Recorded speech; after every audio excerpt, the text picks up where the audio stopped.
si Junia. Ang episode natin ngayon tungkol sa disgrasya sa biyahe. Hindi lang sa kalsada, pati sa dagat, pati sa lupa na biglang gumagalaw. Kung mahina ang loob mo, okay lang. Makinig ka lang. Paalala, kapag may warning, huwag mong baliwalayan. Kasi minsan, hindi mo na mauulit ang pagkakataon. Tara, simulan natin.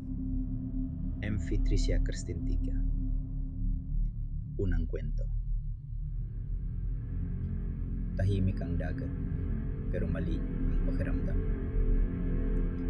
Isang Roro ferry, MV Tricia Kirsten 3, ang umalis mula sa pantalan. May kargang mga sasakyan at truck. Ayon sa mga ulat, may nagsabing parang nakatagilid na ito bago pa tuluyang bumiyahe. Yung tagilid na hindi mo mapapansin agad, pero mararamdaman mo sa tiyan. Parang may bigat na lumilipat sa isang side. Sa ganitong biyahe, may mga tao sa itaas, may mga tao sa baba. May natutulog, may kumakain, may naka-headset. At habang normal ang mukha ng lahat, may isang bagay na tahimik na gumagalaw. Bigat ng biyahe. Pagdating sa malalim na parte ng karagatan, may isang alon na sumunod sa isa. Totoong alon, yung sapat para magpabigat palalo ng kargamento. May nagsabing narinig nila ang tunog ng bakal sa ilalim, na parang kumakaladkad. Tapos biglang nag-iba ang galaw ng barko. Yung galaw niya, hindi na pantay. Gumigiwang-giwang sa karagatan. Yung ilaw, kumurap. Yung mga tao, nagsimulang tumayo. At doon pumasok ang panik. Hindi dahil may nakita, kundi dahil may naramdaman. Ayon sa mga ulat, lumubog ang barko at mahigit 50 ang nasawi habang marami ang hinanap sa mga sumunod na araw. Ang nakakatakot dito, hindi lang yung paglubog. Yung ideya na may mga taong hindi nakalabas agad dahil sa siksikan, dahil sa dilim, dahil sa isang maling bigat. Dumating ang Coast Guard. Search. Rescue. May divers. May listahan. May mga tanong na ayaw mong sagutin.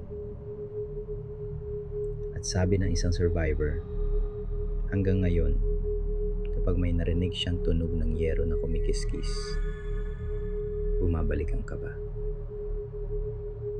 Kasi minsan, ang bigat, hindi nakikita. Pangalawang kwento. Hindi barko ang gumalaw, kundi ang lupa mismo. Story 2. Davao Oriental Twin Quakes. Noong October, sa karagatan malapit sa Davao Oriental, yumanig ang lindol.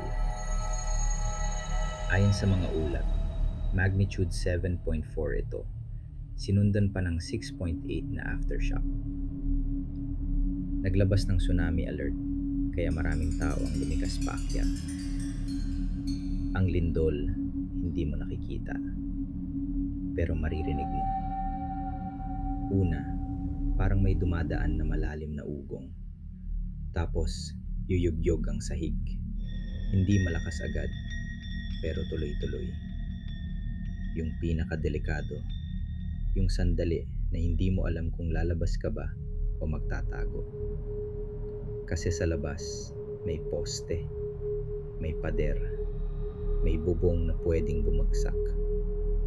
Sa ulat, may mga namatay at ilan ay nasaktan habang nagmamadaling bumikas o natamaan ng debris.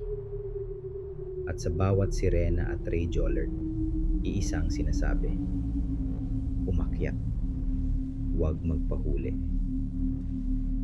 May mga pamilya na nadlakad sa dilim, dala ang bata, dala ang tubig, dala ang bag na hindi pa handa.